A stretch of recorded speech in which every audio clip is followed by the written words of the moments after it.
जितने भी संसाधन होते हैं उसे हम क्या कर सकते हैं, अजैव संसाधन कहते हैं। इसके बाद हम देखेंगे कि विकास की अवस्था के आधार पर वर्गीकरण। इसके बाद हम तीसरे नंबर पे देखेंगे, जो आपने स्रोत के आधार पे देखा कि दो प्रकार के बताया गया कि जैव संसाधन, अजैव संसाधन।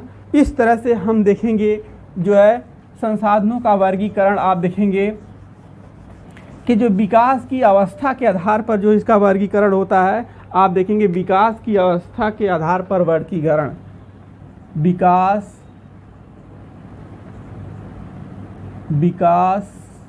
की अवस्था के आधार पर वर्गीकरण। कहने का मतलब विकास की अवस्था के आधार पर classification of the basis stage of development. आप देखेंगे जो इसका होता है, यानी classification of the basis stage of development के आधार पर जो वर्गीकरण होता है उसे हम क्या कहते हैं, संभावित संसाधन। क्या होता है पहला आप देखेंगे, संभावित संसाधन। पहला क्या है, संभावित संसाधन होता है, संसाधन। और दूसरा आप देखेंगे क्या होता है, जो है आप देखेंगे वास्तविक संसाधन या विकसित संसाधन होता है। वास्तविक संसाधन, वास्तविक संसाधन। तो इस तरह से हम देखेंगे संभावित संसाधन होता है विकास की अवस्था पे आधार पर दो प्रकार के होते हैं। एक होता है संभावित संसाधन, पोटेंशियल होता है, पोटेंशियल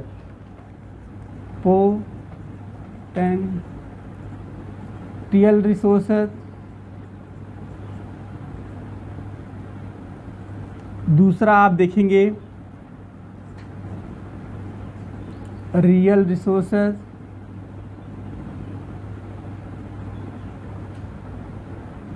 इसमें आप देखेंगे दूसरा होता है, पहला देखेंगे पोटेंशियल होता है रिसोर्सेज, दूसरा आप देखेंगे रियल रिसोर्सेज। क्या होता है, रियल, वास्तविक। तो इस तरह से आप देखेंगे कितने प्रकार के हो गए, यह भी दो प्रकार के हो गए, संभावित संसाधन पोटेंशियल रिसोर्सेज, वास्तविक संसाधन जो है रियल रिसोर्सेज।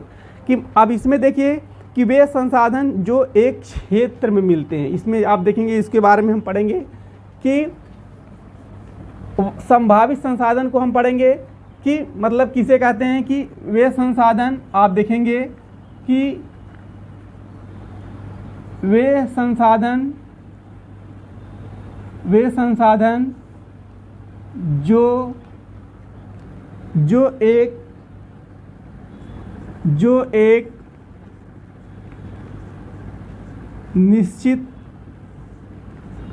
निश्चित क्षेत्र में मिलते हैं, जो एक निश्चित क्षेत्र में मिलते हैं। संभावित का मतलब होता है वे संसाधन जो एक निश्चित क्षेत्र में मिलते हैं और भविष्य में प्रयोग किए जा सकते हैं। और आप देखेंगे क्या होता है, और इसमें क्या होता है, और ए भविष्य में प्रयोग किए जा सकते हैं,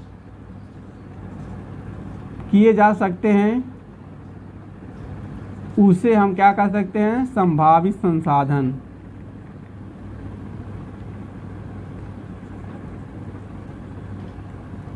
संभावित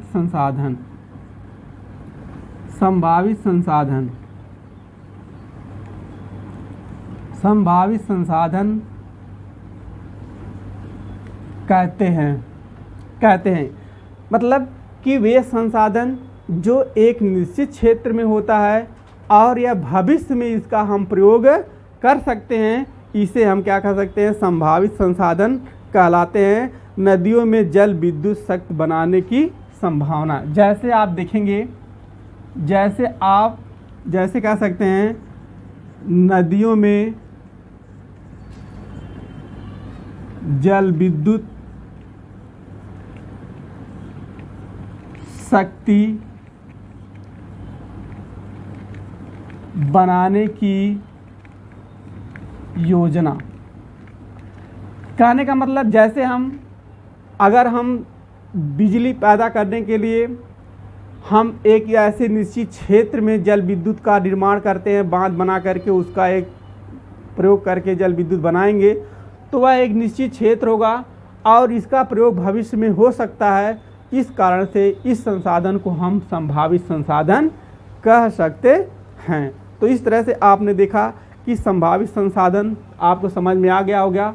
कि एक बार फिर देख लेते हैं कि वे संसाधन जो एक निश्चित क्षेत्र में मिलते हैं, एक निश्चित क्षेत्र में मिलते हैं और ये भविष्य में प्रयोग किए जा सकते हैं, उसे संभावित संसाधन कहते हैं। जैसे आप देखेंगे नदियों में जल विद्युत शक्ति बनाने की जो योजना होती है, उसे हम क्या कर सकते हैं कि संभावित संसाधन कहते हैं।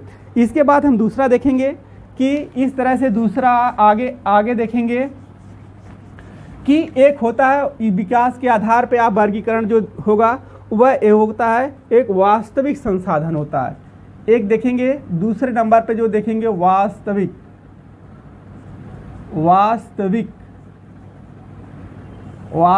संसाधन। वास्तविक संसाधन को कह सकते हैं रियल रिसोर्सेज। रियल रिसोर्सेज में आप देखेंगे कि क्या होता है कि मतलब वे संसाधन जो प्रयोग में हैं या मानवों द्वारा पहले प्रयोग किए जा चुके हैं। मतलब वे संसाधन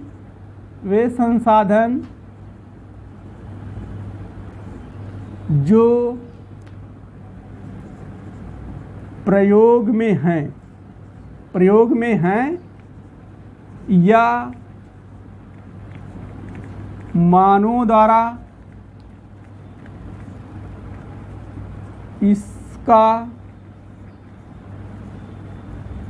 प्रयोग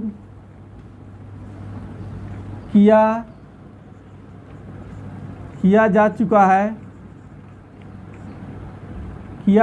है यानी इसका प्रयोग इसका प्रयोग किया जा चुका है या पहले से इसका प्रयोग हुआ हो, उसे हम क्या कह सकते हैं वास्तविक संसाधन। वे संसाधन जो प्रयोग में है, यानी वे संसाधन जो प्रयोग में है या मानवों द्वारा इसका प्रयोग किया जा चुका है, उसे हम क्या कह सकते हैं, उसे हम वास्तविक संसाधन कहते हैं। इसका प्रयोग किया जा चुका है उसे हम वास्तविक संसाधन कहते हैं। वास्तविक संसाधन कहते हैं। तो जैसे आप देखेंगे इसका संसाधन में आप देखेंगे जैसे हुआ कोयला, जैसे कोयला हुआ, पेट्रोल हुआ,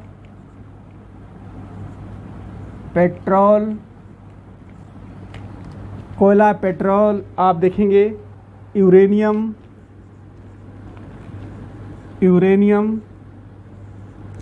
इत्यादि। इस तरह से हम देखेंगे कि जो वास्तविक संसाधन होता है वे संसाधन जो प्रयोग में है और या इसका मानवों ने प्रयोग कर चुके हैं।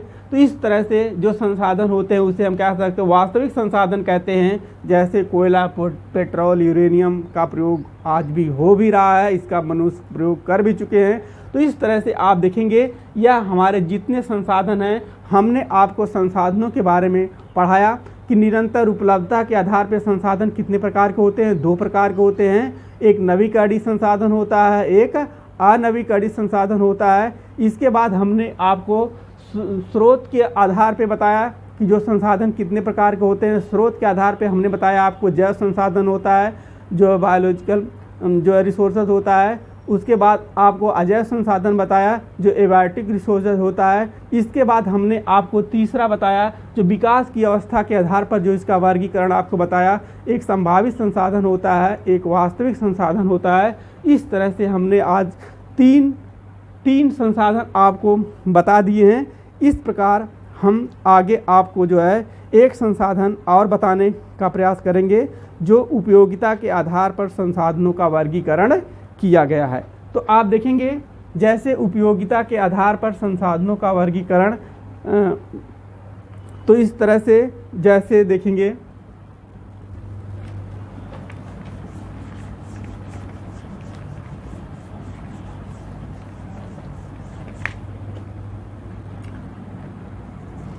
उपयोगिता के आधार पर संसाधनों का वर्गीकरण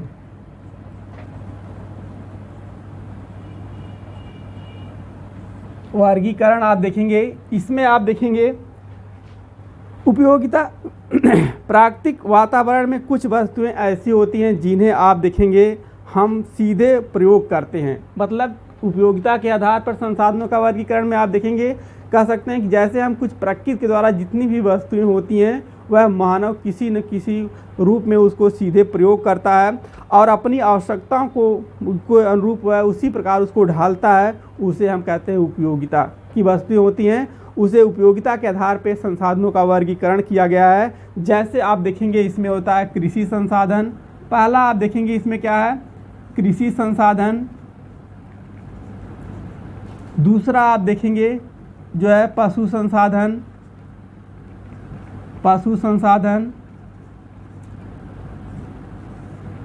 इसके बाद तीसरा आप देखेंगे जो तीसरा है इसमें आप देखेंगे जो है खनिज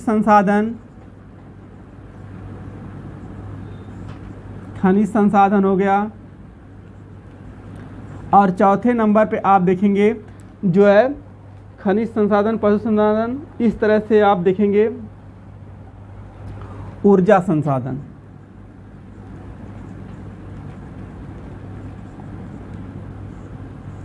उपयोगिता के आधार पे हम देखेंगे संसाधनों का वर्गीकरण जो है देखेंगे, तो आप देखेंगे इसमें कृषि के आधार पे संसाधनों का वर्गीकरण किया है, पशु के आधार पर, और आप देखेंगे खनिज के आधार पर, ऊर्जा के आधार पर। इस तरह से हम देखेंगे 4 प्रकार के संसाधनों का वर्गीकरण किया गया है। कि मतलब कृषि संसाधन क्या होते हैं कि वे संसाधन जो हमें कृषि से प्राप्त होते हैं उसी को हम क्या कह सकते हैं कृषि संसाधन कहते हैं। और आप देखेंगे जैसे आप देखेंगे इसमें क्या होता है कपड़ा हो गया, भोजन हो गया, इस तरह से जो भी संसाधन होते हैं इसमें हम कह सकते हैं जैसे कपड़ा, भोजन,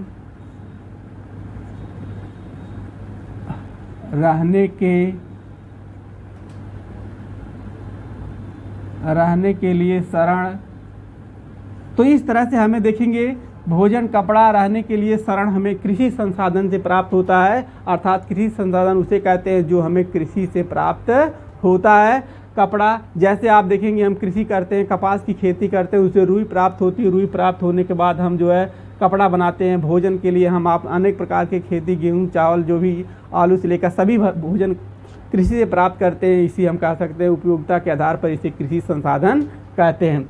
उसके बाद हम देखेंगे पशु संसाधन कि मतलब जो वे संसाधन जो हमें पशुओं से प्राप्त होते हैं, मनुष्य अपनी आवश्यकता को पूरा करता है, पशुओं से आवश्यकता को पूरा करता है, उसे हम क्या कह सकते हैं पशु संसाधन कहते हैं। जैसे आप देखेंगे दूध हो गया,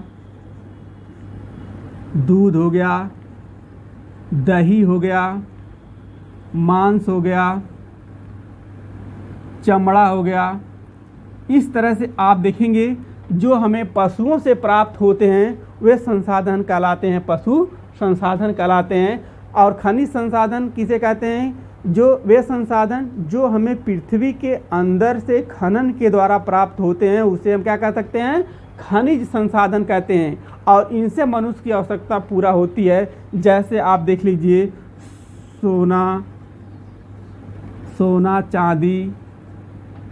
सोना चांदी, लोहा, तावा, जितने ही आप देखेंगे सोना, चांदी, लोहा, तावा, ये सभी जो है पृथ्वी के अंदर से वस्तुएं प्राप्त होती हैं उसे हम क्या कह सकते हैं खनिज संसाधन। ऊर्जा संसाधन जो हमें ऊर्जा प्रदान करती हैं उसे हम क्या कह सकते हैं, ऊर्जा संसाधन कहते हैं। जैसे आप देखेंगे कोयला हो गया, कोयला, पेट्रोल,